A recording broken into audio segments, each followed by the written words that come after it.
Recibimos con un cálido y fuerte aplauso al senador Héctor Vasconcelos.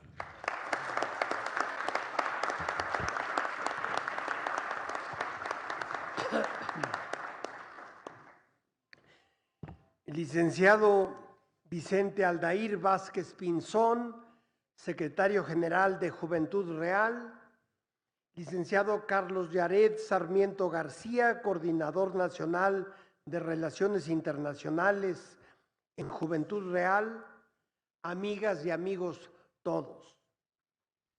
Empiezo por disculparme por el indeseado retraso con que llegué a este recinto, forzado por circunstancias ajenas a mi control.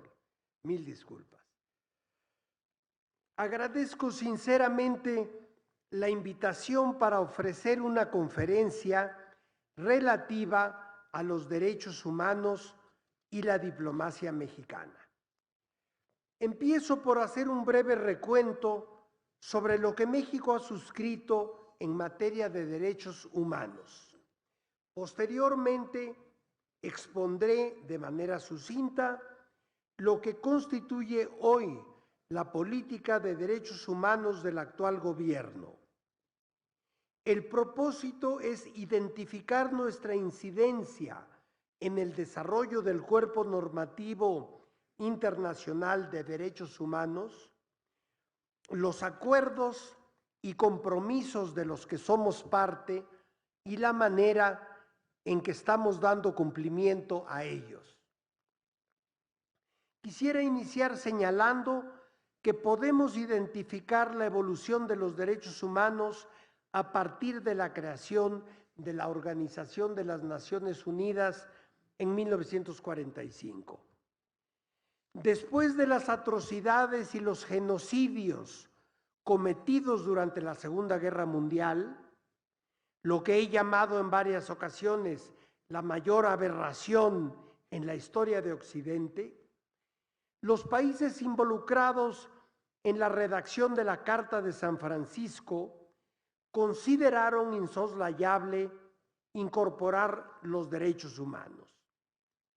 Por primera vez en la historia, los derechos humanos fueron una parte medular constitutiva del establecimiento de un órgano internacional como la ONU.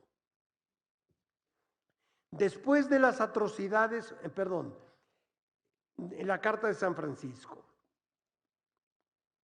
en el preámbulo de la Carta queda de manifiesto que los pueblos reafirman, y cito, su fe en los derechos fundamentales del hombre, en la dignidad y el valor de la persona humana, en la igualdad de los derechos de hombres y mujeres y de las naciones grandes y pequeñas. Fin de la cita. A través de diferentes artículos, la Carta de San Francisco facultó a diversos órganos de la ONU para instrumentar la promoción de los derechos humanos y las libertades fundamentales. En 1946 se dio origen al Consejo Económico y Social, ECOSOC, y a la Comisión de Derechos Humanos como el órgano más especializado en el tema dentro de la Organización de las Naciones Unidas.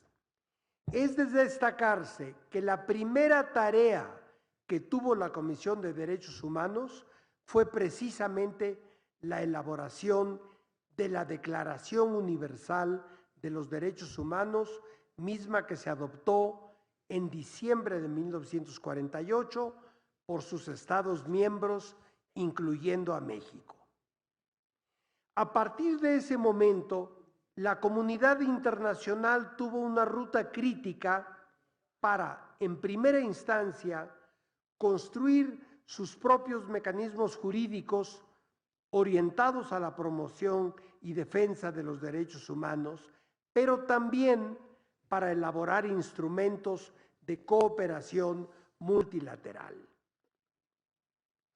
Las décadas posteriores a 1948 fueron enormemente fecundas en cuanto a la elaboración y adopción de instrumentos internacionales por parte de la Asamblea General de la ONU. Como producto de ese trabajo, mencionaré algunos de estos instrumentos, particularmente por su carácter fundacional en materia de promoción de derechos humanos y porque México se adhirió a ellos. Como ya lo dije, la propia Declaración Universal de 1948, el Pacto de Derechos Civiles y Políticos de 1966, el Pacto de Derechos Económicos, Sociales y Culturales de 1966 también, la Convención para la Eliminación de todas las formas de discriminación contra la mujer de 1979, la Convención contra la Tortura y otros tratos o penas crueles, inhumanas o degradantes de 1984 y la Convención Internacional sobre la Protección de los Derechos Humanos de todos los trabajadores migratorios y sus familias de 1990. A partir de entonces, la diplomacia mexicana ha tenido un desempeño progresivo en el desarrollo y consolidación de este tipo de instrumentos. A la fecha, el Estado mexicano es parte de alrededor de 260 tratados internacionales en los que se reconocen los derechos que nos ocupan esta mañana. Es con estos precedentes que quisiera referirme al papel actual de México y su diplomacia en materia de derechos humanos.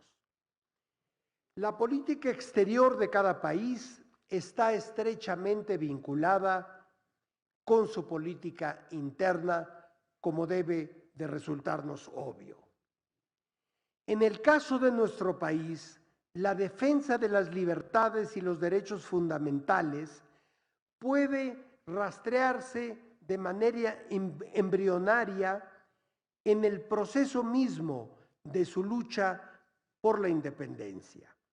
Fue nuestro país el primero en todo el continente americano en abolir la esclavitud, reconociendo desde principios del siglo XIX el derecho más elemental de todo ser humano, la libertad. Posteriormente, nuestras diversas constituciones políticas ya reflejaban las inclinaciones ideológicas de nuestros fundadores y constituyentes, así como su interés por salvaguardar la dignidad de los individuos. Fue así como en 1917 nuestra Carta Magna devino una de las constituciones más avanzadas y progresistas de su tiempo. Con esa vocación, el México del siglo XX respaldó la adopción de diversas convenciones internacionales, incluso antes de la creación de la Organización de las Naciones Unidas. Destaco como ejemplos que en 1929, en el marco de la Sexta Conferencia Internacional Americana, México firmó la Convención sobre Asilo y en 1936 la Convención sobre Asilo Político. Una vez constituida la Organización de las Naciones Unidas en 1948, nuestro país adoptó las declaraciones de derechos humanos mismas en las que participó activamente. Ningún país latinoamericano intervino en los trabajos preparatorios de la creación de Naciones Unidas. Sin embargo, México formuló observaciones al documento que resultó de dichos trabajos. Roberta Layú ha referido que el funcionario encargado de hacer esas observaciones fue el mismo Alfonso García Robles. En materia de derechos humanos, nuestros diplomáticos propusieron dar sustento jurídico al respeto a los derechos humanos a través de una declaración anexa a la Carta de San Francisco. Durante las décadas inmediatas a 1948, nuestro país, como muchos otros, no tuvo en su agenda de prioridades los asuntos relacionados con estos derechos. Tal vez la narrativa generada por la Guerra Fría ponía énfasis en asuntos de carácter político sobre todo y también económico. Asimismo, durante ese periodo, los trabajos relacionados con derechos humanos fueron vistos también bajo una óptica política.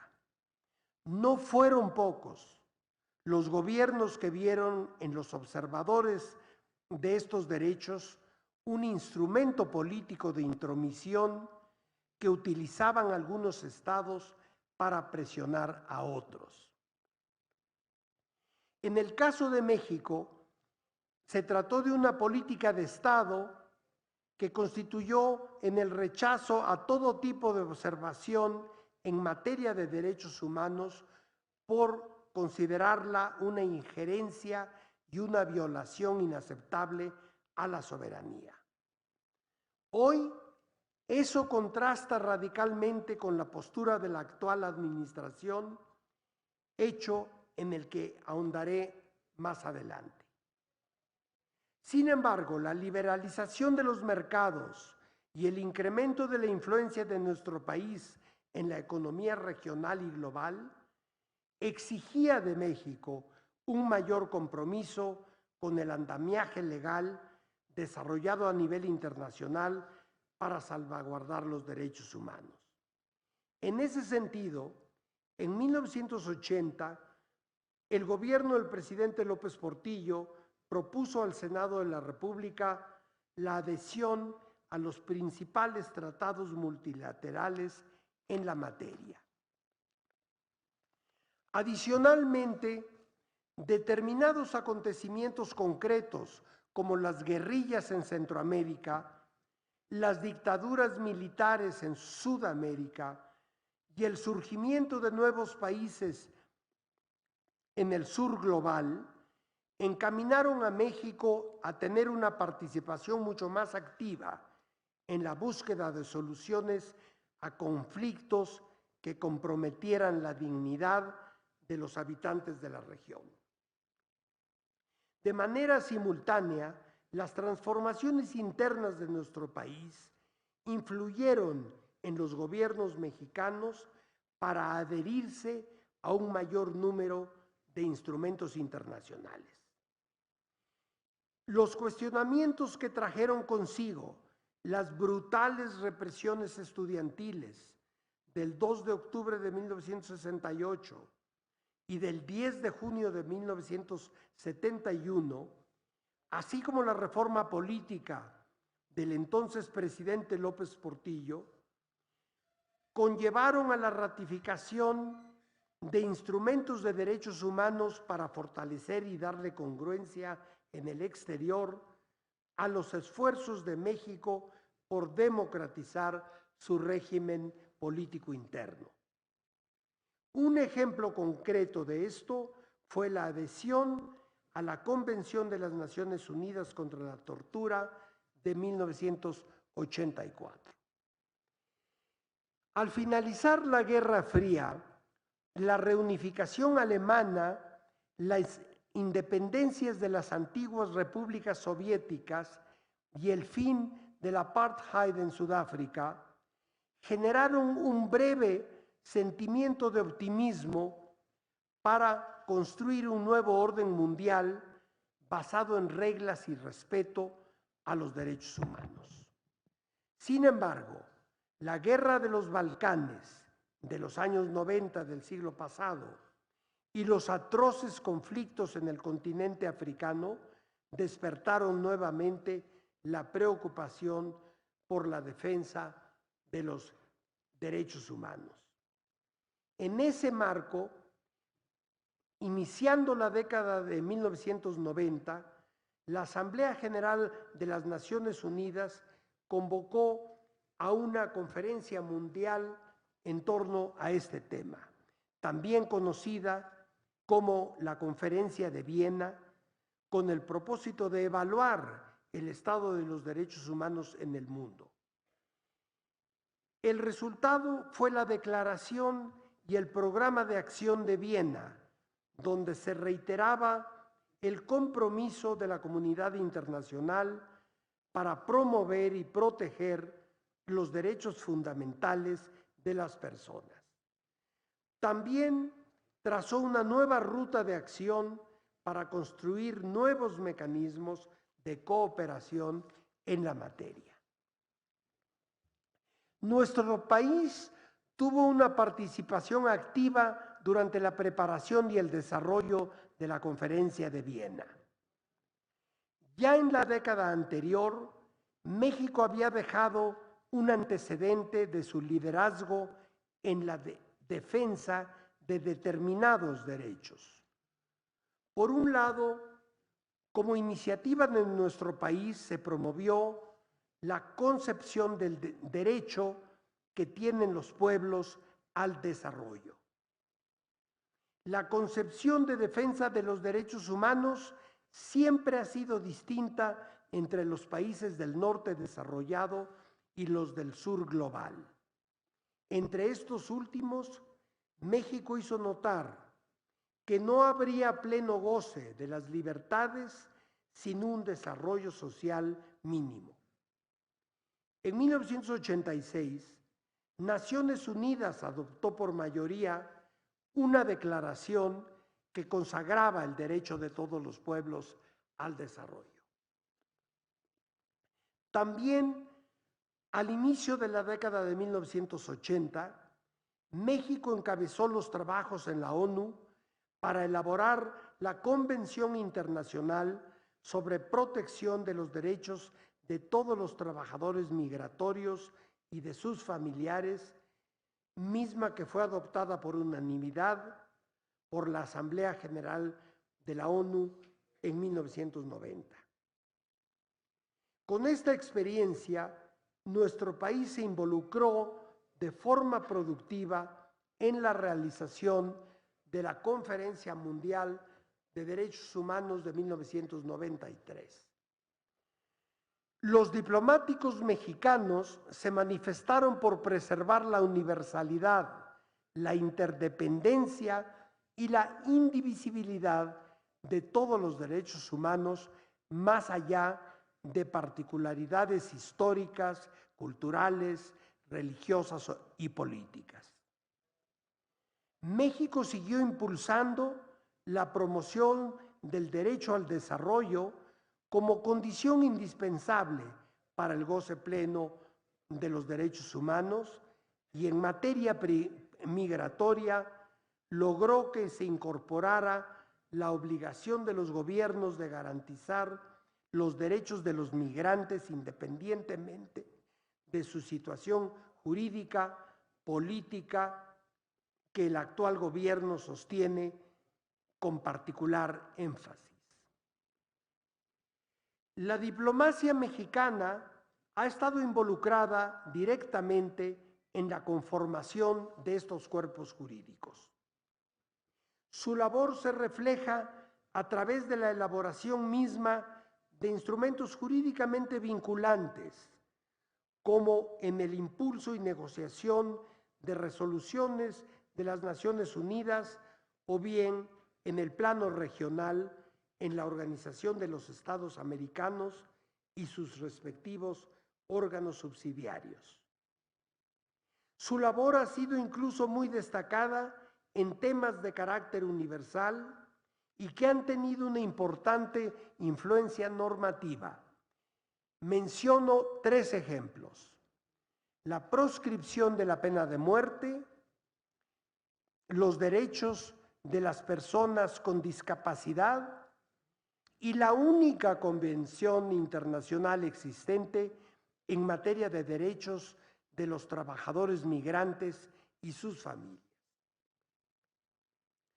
Pese a estas labores, la imagen de México en el exterior se vio empañada por señalamientos que ponían en duda los resultados electorales en procesos de décadas recientes, por la masacre de Acteal y evidentemente por los acontecimientos de 1994. El alzamiento del Ejército Zapatista de Liberación Nacional y el asesinato de Luis Donaldo Colosio, entonces candidato a la presidencia de la República, pusieron en entredicho el compromiso de México con los derechos humanos y la democracia.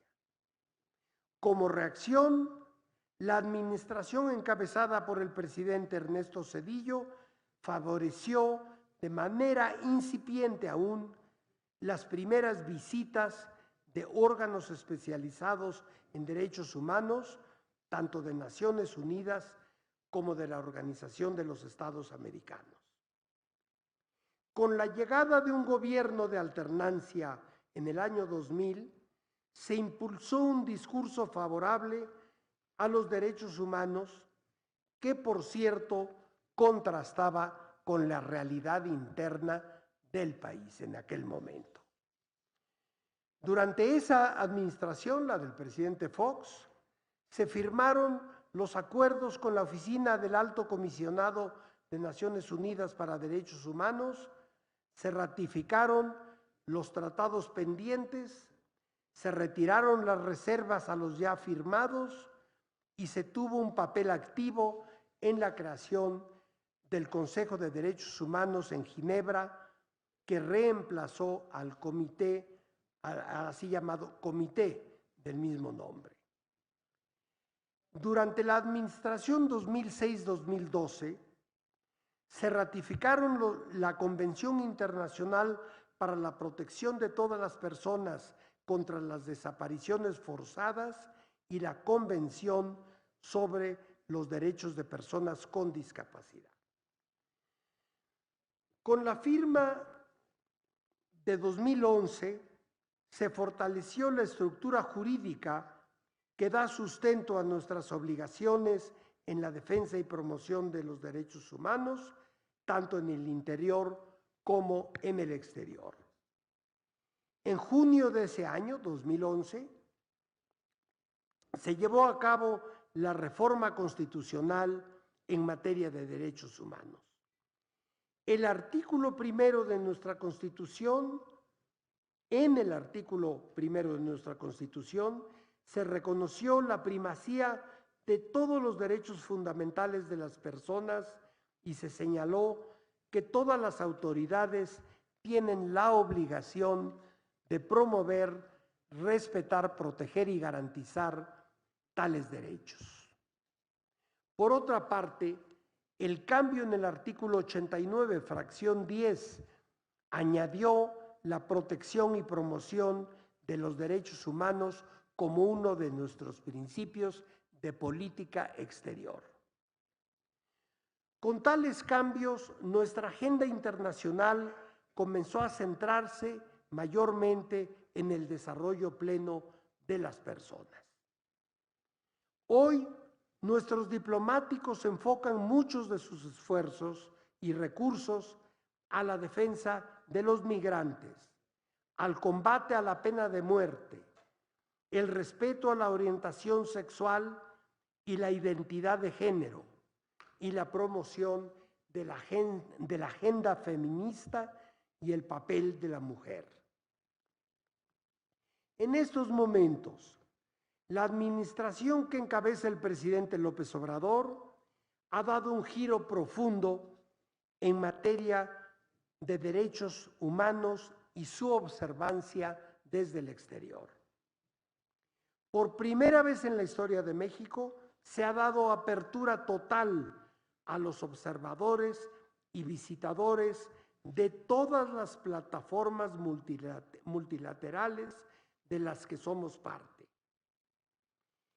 El ejemplo quizá más claro es el caso de Ayotzinapa, que en claro contraste con el gobierno anterior, ha recibido un total escrutinio por parte de diversas organizaciones nacionales e internacionales. Se dice todos los días que experimentamos un incremento de actos criminales. Debemos tomar en cuenta que además de que se trata del resultado inevitable de décadas de contubernio entre los gobiernos anteriores y el crimen organizado, los mecanismos que hoy existen permiten un registro más exacto de los actos delictivos. La transparencia que hoy practica el actual gobierno se traduce en cifras reales en vez de los registros con frecuencia manipulados e inconfiables que se producían en gobiernos anteriores. El presidente López Obrador, diría yo que es hoy el principal interesado en la defensa de los derechos humanos.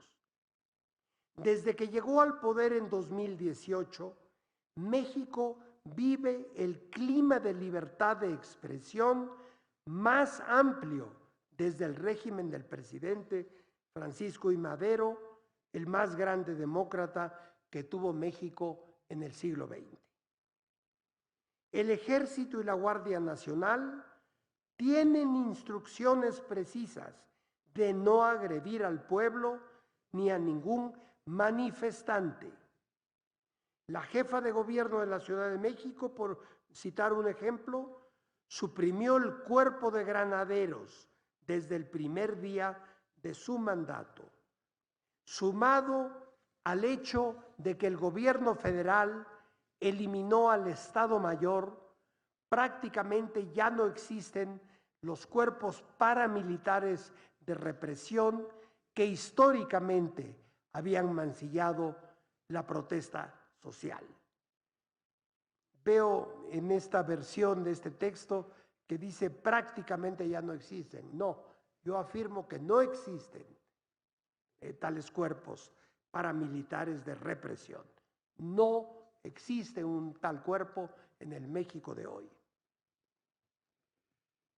Hoy los críticos del presidente se expresan diariamente con entera libertad, como lo podemos constatar todos y cada uno de los presentes, contra las acciones del gobierno federal, y eso no ha significado ninguna acción en su contra. Me estoy refiriendo, por supuesto, a los comentarios en los medios, en la prensa, que hacen en particular lo que se da en llamar el Círculo Rojo.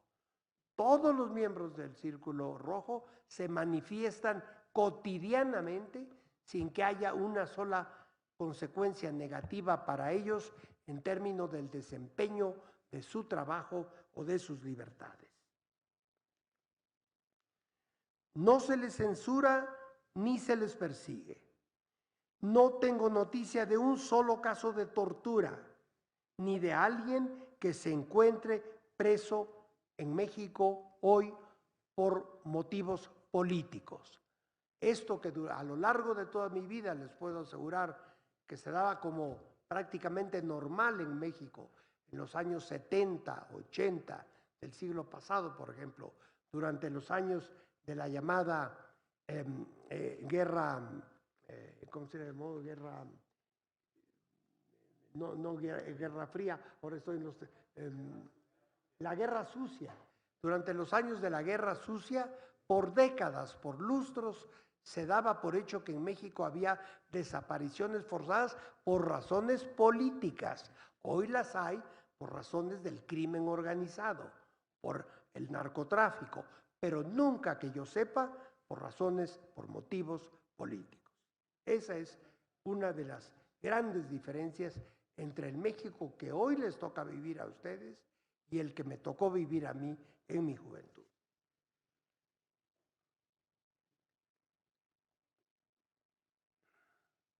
Los asesinatos de periodistas se deben esencialmente a dos factores: el crimen organizado, que evidentemente se opone a las investigaciones que realizan muchos periodistas de conductas criminales,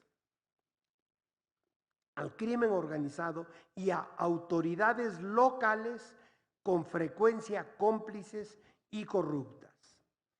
Es importante hacer notar que en las calles no hay manifestaciones violentas por causas políticas o sociales que sean reprimidas por las Fuerzas Armadas de la Nación. Quiero aquí mencionar un ejemplo de ayer, de las últimas 24 o 48 horas. Creo que todos hemos podido observar en las pantallas televisivas las enormes manifestaciones que ha habido en Irán, por ejemplo, y cómo han sido reprimidas por las fuerzas gubernamentales. Con esto no estoy pretendiendo incidir en asuntos internos de otro país, sino señalar algo que está en los medios que yo creo que casi todos los presentes hemos observado. Ese tipo de represión militar o gubernamental a expresiones de inconformidad política no existen, creo yo, a menos que alguien me convenza de lo contrario, en el México de hoy.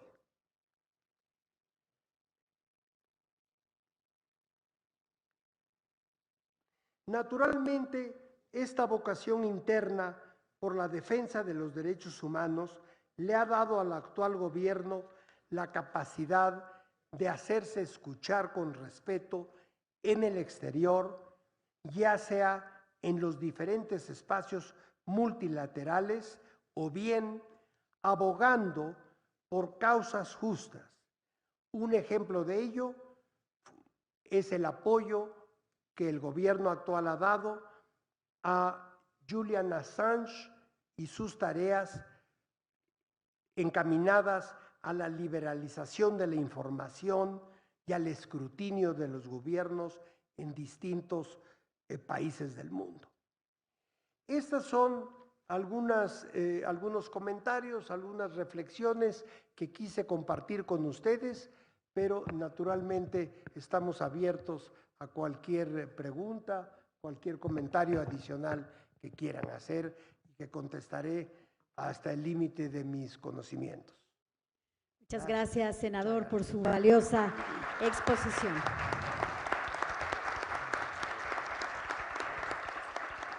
Y bien, por cuestiones de tiempo vamos a dar espacio a tan solo 3 preguntas. Quienes deseen participar, por favor, se presentan. Pueden activar su micrófono, el micrófono que tienen enfrente de ustedes, y si alzan la mano para ver quién va a preguntar, adelante. Mi nombre es Antonio Lozada, muy buenas tardes. Mi pregunta es, desde los 80, que empezó la Convención Internacional de la ONU y en 83 que se involucra por primera vez México, al día de hoy, ¿qué evolución de manera personal, una perspectiva personal, es la que usted ha notado en el avance de los derechos humanos a nivel histórico? Gracias. A partir de los años 80, dice usted, ¿no? De 83. Del 80 y 83. Gracias. A ver, yo diría que desde el punto de vista formal, pues es evidente que México ha suscrito toda clase de convenciones, convenios, ya mencioné algunos de ellos, pero aparte de eso, yo diría que ha habido altibajos en la evolución de la observancia de estos derechos en los últimos, ahí 40 años, estaríamos hablando de unos 40 años. Y también, como lo decía yo hace un momento, yo creo que lo que ha dado ocasión en ciertas circunstancias a violaciones de derechos humanos ha cambiado radicalmente en esto, a lo largo de estos 40 años. Antes había violaciones a derechos humanos, como lo decía yo, por razones políticas, por represión política, por oscuros intereses en los que podían las personas ser desaparecidas, eliminadas, ciertamente torturadas, para acallar la crítica a los gobiernos de aquellos momentos. Hoy, las desapariciones que desgraciadamente todavía existen y son muy numerosas en México, yo pienso, estoy convencido de que son causadas o por el crimen organizado, por ejemplo, en el caso de periodistas que se meten a investigar a la delincuencia, o bien por autoridades muy locales, a veces a nivel municipal, otras veces a nivel estatal, que se niegan al escrutinio de los medios, pero en el plano local. Lo que he querido diferenciar en esto con los comentarios que acabo de leer es que hoy día las violaciones que existen a los derechos humanos no son parte de una política nacional, como sí lo fueron en los años 60, 70, 80. Hoy son accidentes, circunstancias desafortunadísimas que el gobierno combate esas violaciones. Antes eran los gobiernos los que promovían tales violaciones. No sé si eso responde un poco. Muchísimas gracias, senador. Nada. Allá arriba, por favor. Sí, adelante. Muy buenas tardes, mi nombre es Tonatiu Salgado, representante de jóvenes del estado de Guerrero, y mi pregunta que le quiero hacer, senador, es ¿qué consejo nos daría a nosotros como jóvenes de seguir implementando este tipo de conferencias, el seguir este tipo de pasos que usted nos está implementando el día de hoy? Y más que nada en el ámbito político, va relacionado con la pregunta que dijo el compañero. Desagradablemente en la actualidad hay mucha inseguridad, hay muchos asesinatos. ¿Qué consejo nos daría a los jóvenes que queremos tomar el rumbo o el futuro político para tener una pacificación en nosotros mismos y con los grupos Perdón, actuales? ¿para tener una qué? ¿Una qué, perdón? ¿Mande? Para tener, dijo usted, ¿una qué? Sí, para tener un tema pacífico, o sea, tener algo con las personas, con grupos de diferentes organizaciones, con diferentes compañeros que están en el mundo político, ¿no? Mire usted, yo resumiría mi punto de vista en que me parece en primer término importantísimo que estén sumamente informados, ¿no? Que se mantengan al día, que traten de ir al fondo de los problemas, no solamente lo que aparece en los titulares de los periódicos. Hay que leer los artículos completos, los editoriales, los artículos de opinión y tratar de leer artículos de opinión de muy diversas fuentes para no seguir un solo criterio, para que cada uno de ustedes se forme su propio criterio con base en lo que lean, en lo que se informen y también, desde luego, en su experiencia personal, ¿no?